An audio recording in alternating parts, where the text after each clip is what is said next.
Well, hello. I guess you were expecting to read something today.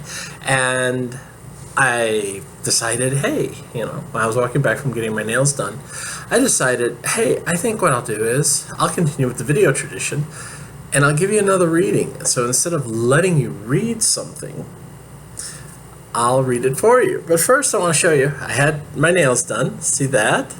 Pretty. This is a color that is called I eat manly lobsters. That's right. I eat manly lobsters, not those womanly lobsters, but the manly ones. So, and believe it or not, as you look at these, one of those nails is broken. I actually broke it not a couple of weeks ago. I broke it almost a week ago, and it's been fixed. And you can't really tell which one it is. I love my nail technician. She does a great job. So, even though her and her husband were hilarious today. But today, what I've been working on. Today I've edited nearly 4,000 words. I started editing at about 5:30 this morning. And just went nonstop from about 5:30 up until about 7:30, and then had breakfast, and then got into what I told you. I had a crying jag, and it was sad. I cried for about a half hour. Hormones and sad thoughts. And then I started playing with my phone. And for those of you who haven't seen it, which is just about everyone, this is my new phone. See? Yeah, this is my new phone. I always keep looking down because I'm looking at the video itself. But this is my new phone. It's an LG. It's, I believe, an L21G, actually, is what it's called. And it's really nice. I'll tell you what. I don't know how I went so long without a smartphone until I got this. And now, some of you may have noticed, I've actually, on my Facebook page, been taking photos when I've been out and posting them up on Facebook through the app and everything else. And I just get a Wi-Fi connection and post that way, so I don't use any of my data. And I do the same thing here. When I uploaded the video, I just log into my Wi-Fi and boom, boom, boom, I'm ready to go. So this is the new hotness, the new phone, and I'm really happy to have it. So, but what have I been editing?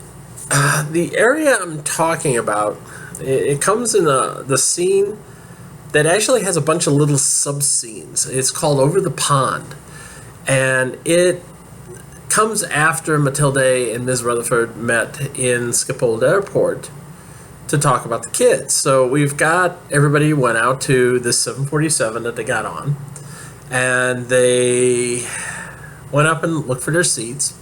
And if you know, a 747 has a main cabin here, and then up in the front there's this hump area where people can sit as well. It's a little bit, I guess you could say it's a precursor to the Airbus A380, which is actually a double-decker aircraft.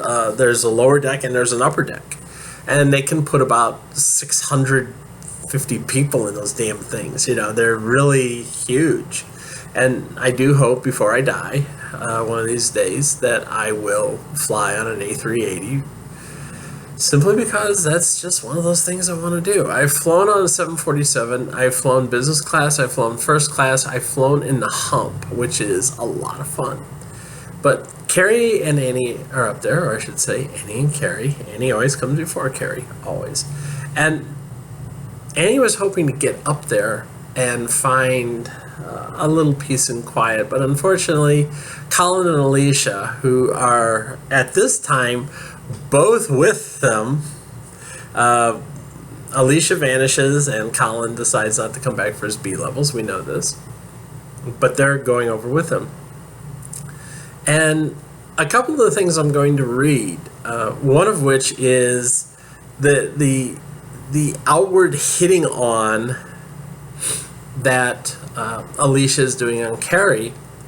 But the first thing I want to talk about is you get to meet the Three of the four, you get to meet four instructors, and three of them are instructors who we get to know quite well. It's Erwin, it's Helena, and it's Deanna.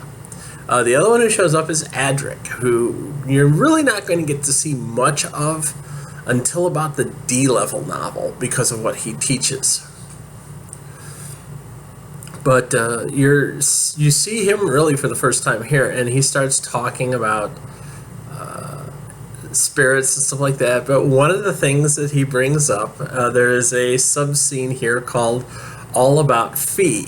And we know that I'm the one who likes to call a certain spirit at the school Fee. And that's what it was about. It was this whole thing about how he met with, or he tried to meet with the Phoenix, and she was kind of blowing his ass off and would not see him. She would project to him in an audio fashion, but she would not meet with him. And Deanna sort of thinks about the fact that she has encountered the Phoenix a couple of times. We know one of them was during her ENA, and we learned about she didn't particularly care for her ENA. It wasn't a lot of fun, but let's see. We can get into this.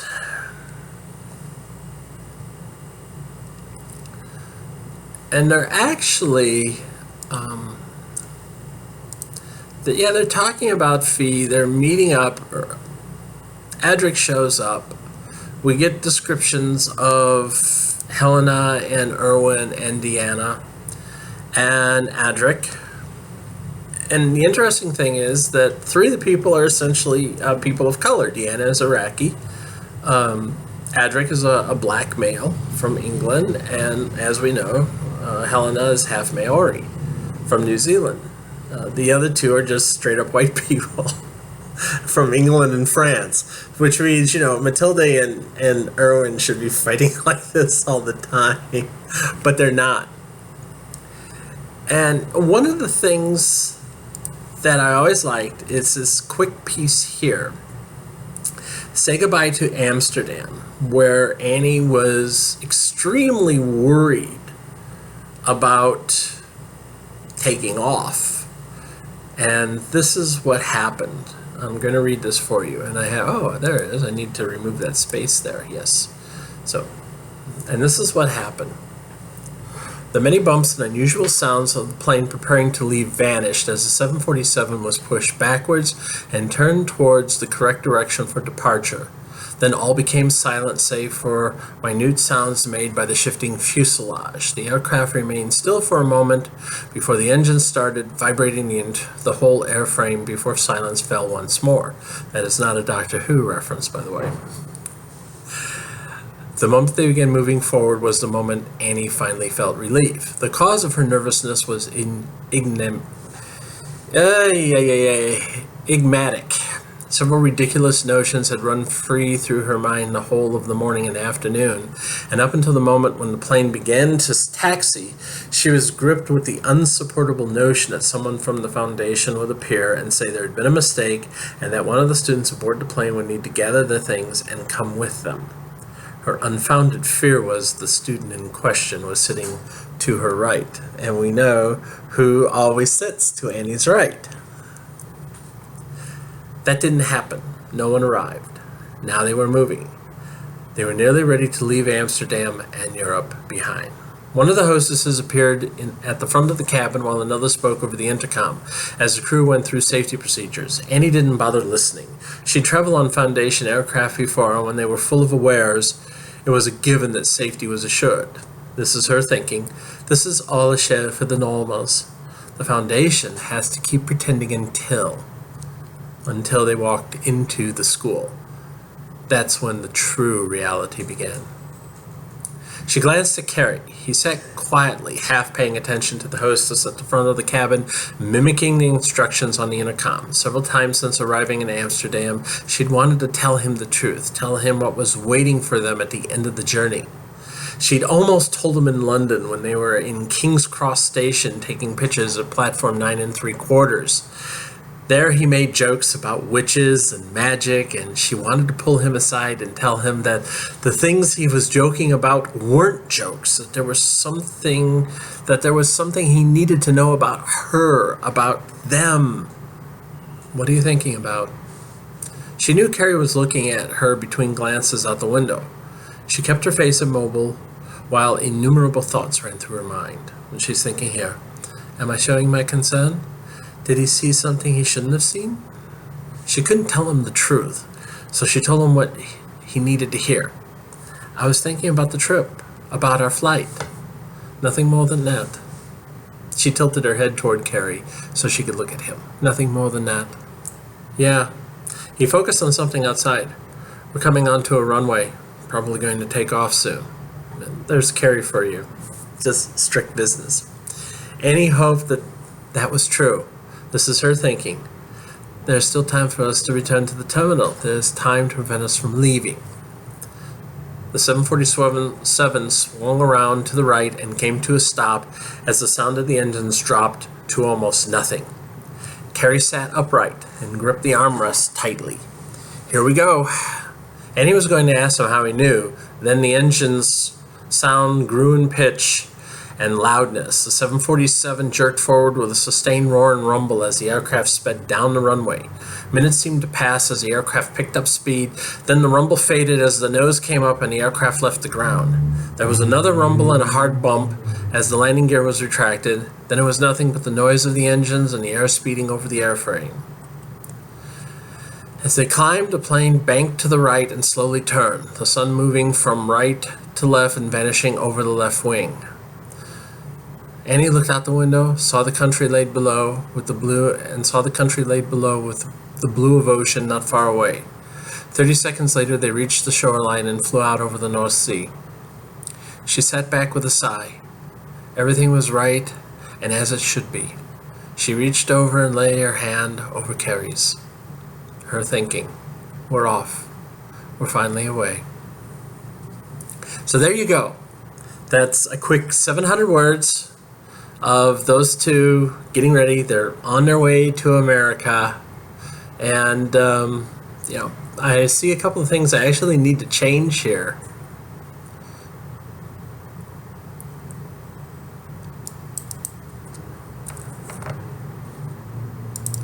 Stay with me.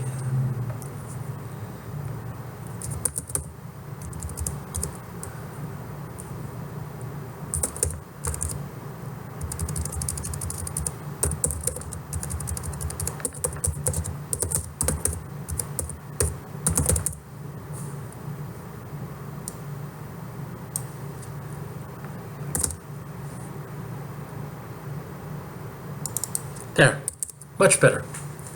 And still words added, but not as many as before. So that was them leaving. And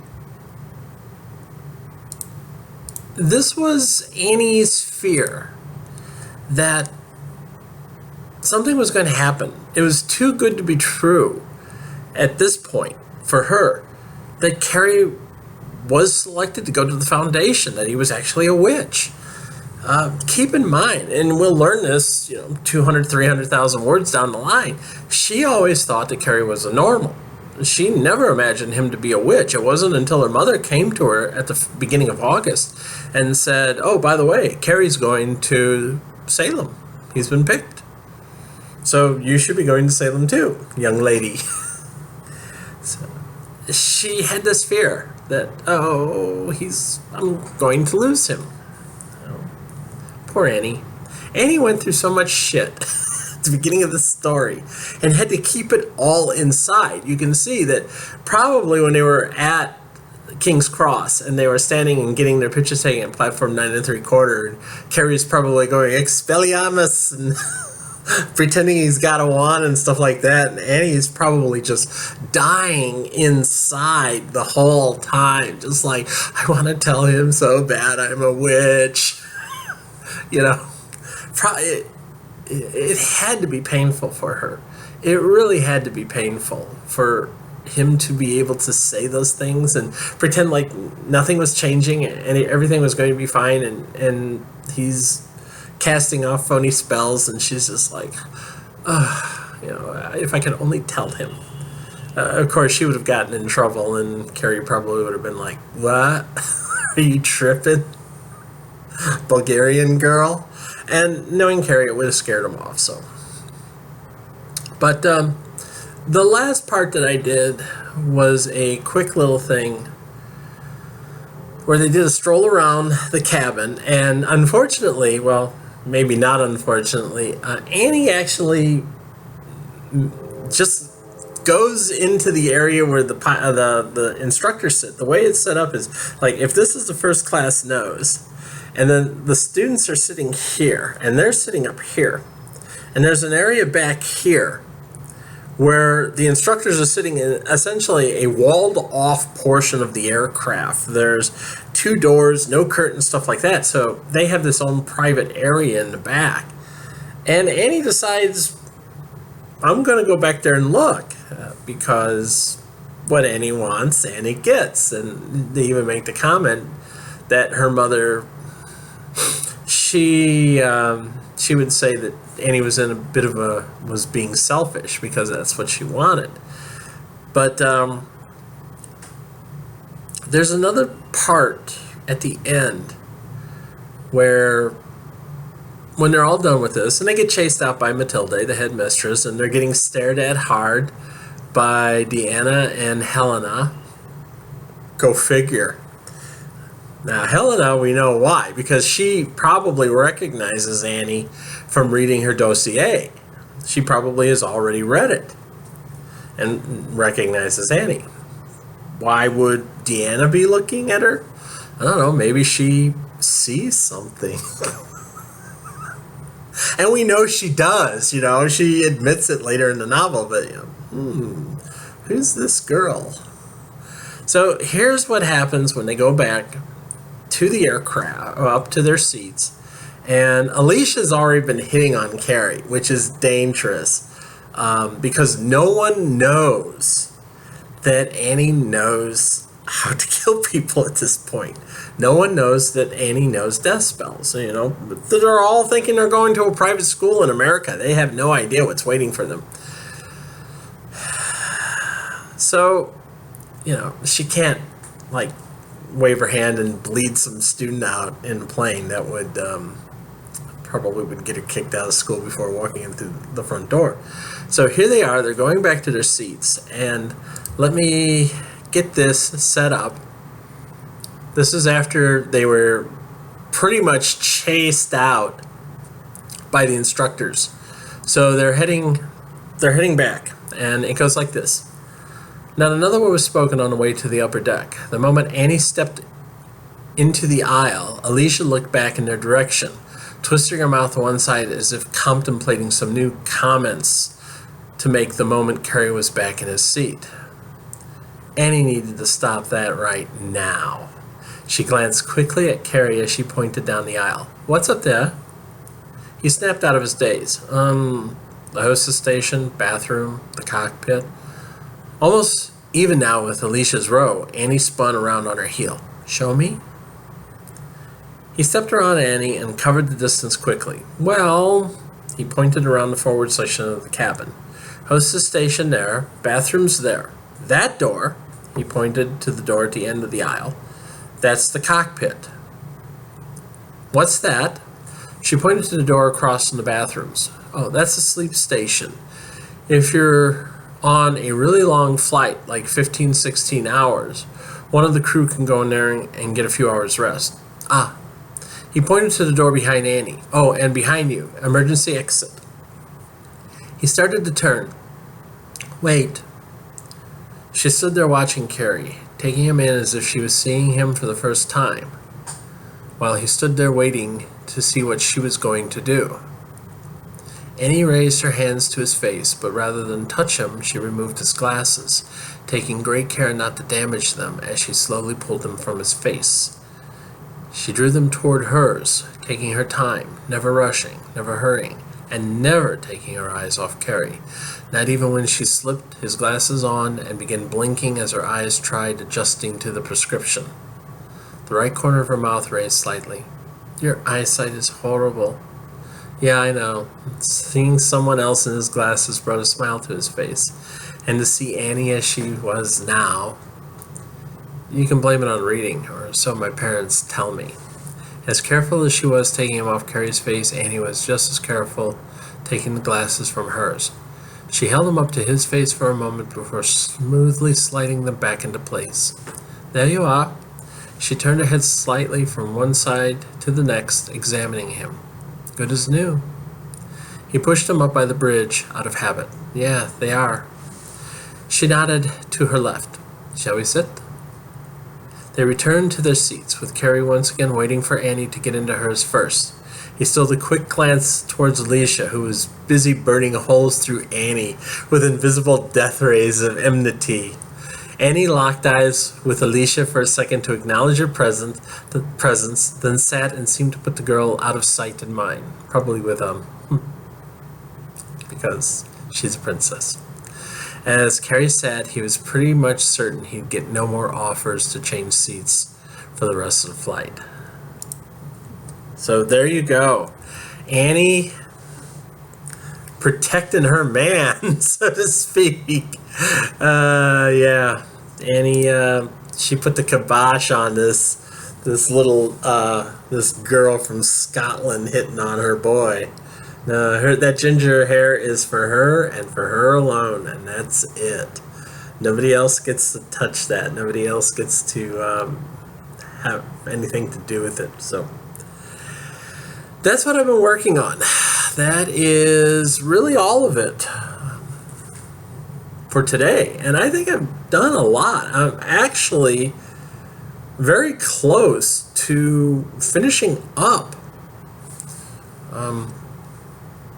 chapter 2. I have a couple of real small sections. The next section is actually the first time they adjust. And then the second one after that is probably the shortest section I've ever written. It's only 249 pages, 249 words long, where Matilde has been fighting to stay awake, and she hears that all the students in the cabin are asleep, and she goes out, and she's happy that everybody is going well. The last section after that is 2,250 words long. And that is when they actually have arrived in Boston, and they talk about taking the train from there to Salem, to the Salem station in Salem, Massachusetts, not the Salem school. And they wait for a train that's coming to take them all the rest of the way to Rockport out on Cape Ann. And from there, they actually go to the school. And the last thing they're going to hear is Isis greeting them. So you get to see Isis in that scene. I actually liked writing this section of the novel when I wrote it the first time. I mean, I can remember all this, and I remember doing all the research. Sorry, I'm moving around here. But I remember doing all the research about train schedules and everything else on the Rockport line. And so it made an impression on me. But most of all, I wanted to try to capture the nervousness that the kids had. Annie was nervous about Carrie. Carrie was probably nervous in his own way. Well, at the same time, this is like a gigantic adventure for him.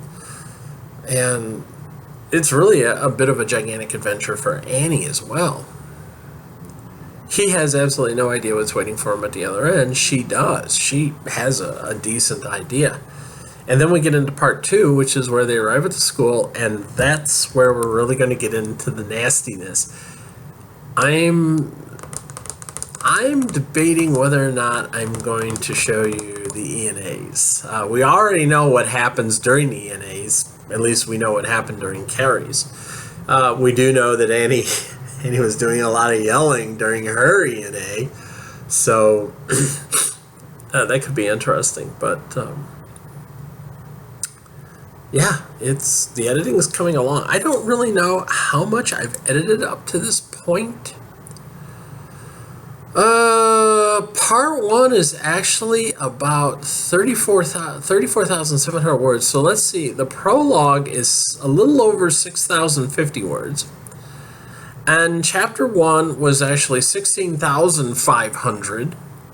So I've really gone through about 32,000 up to then 32,600 words. And then chapter 2 isn't that big. It's only 12,170 words as of right now. And I've pretty much made my way through about 2/3 of the scene that is, when you add all of the little things together, I'm probably about 2/3 to 3/4 of the way through all the stuff with getting to leaving Amsterdam and heading on to Boston. So altogether, looking at this, I've got maybe 3,000 more words to edit in all of chapter 2 before getting into chapter 3. Chapter 3 is, well, I don't know about chapter 3 because part 2 is big, but chapter 3 is like 11,000 words. And then chapter 4 is not too bad. Chapter 5 is not too bad.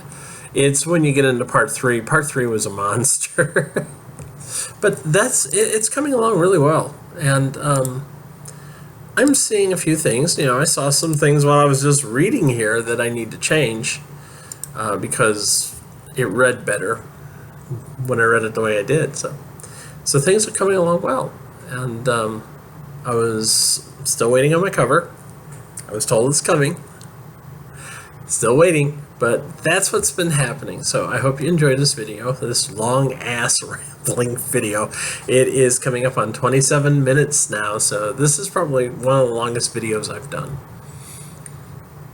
I usually try to keep them to 20 minutes, so I'll stop looking down. There we go. Yeah, yay! Let's just look at the video like this. Okay, I'll let you go. Take care. Bye.